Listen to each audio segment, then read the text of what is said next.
seisukohaga mina väga rahul. Sinu jaoks nagu võit? Peaaegu. Sellepärast seda aega ei ole, ma täna niikuinii püüdnud.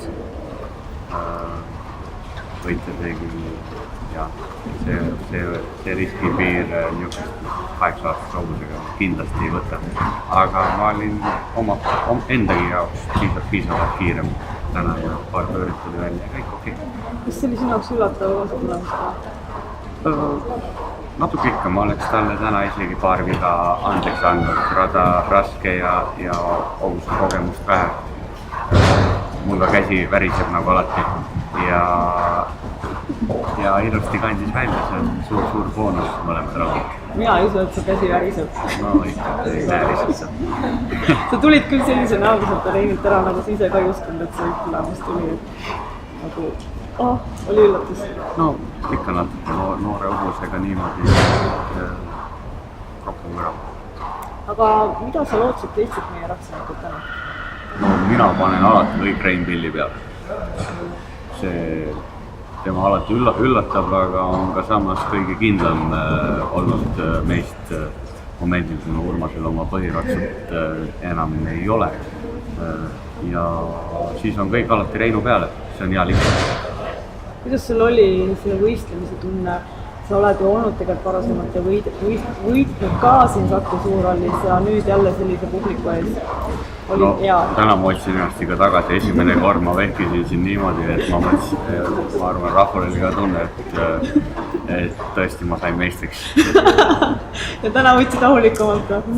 Jah, aastad on edasi läinud. Vanem ja targem ja rahulikum? Seda mitte, aga jah, ei. Oleks võit, siis ma oleks siin ja poleks välja tulnud siit pärast. Me tegime seda eelmast intervjuus, sa rääkisid sellest, me rääkisime Horshow ajaloost ja sa rääkisid, et miks inimesed võiks Horshow'le tulla. Kas see kõik, mis sa mulle ütlesid, et see atmosfäär, see inimesed, see võistlus olulises, on ikkagi täna ka sinu südames? Sa kinnitad neid sinu? No ikka sellist sooja vastuvõttu, eriti kodupublikule, aga ka muudele. No me kuskil mujal ei kohta, see on midagi erilist ja sellepärast ongi siin seda Grand Prix veel raskem sõita, kuna kõik hingavad suga iga tõket kaasa, et seda hakkad nagu kergelt tundma, mida lõpupoole need tõked tulevad.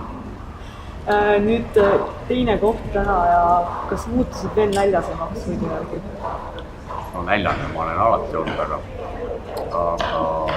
kuna see hobune on noor, siis ma ei saa nüüd ainult ka teda üles pushida, et võtma niimoodi võistlus korraga ja vaatama, et ma liiga hoogu ei lähe ja hobust sellega tal tuju ära ei võta.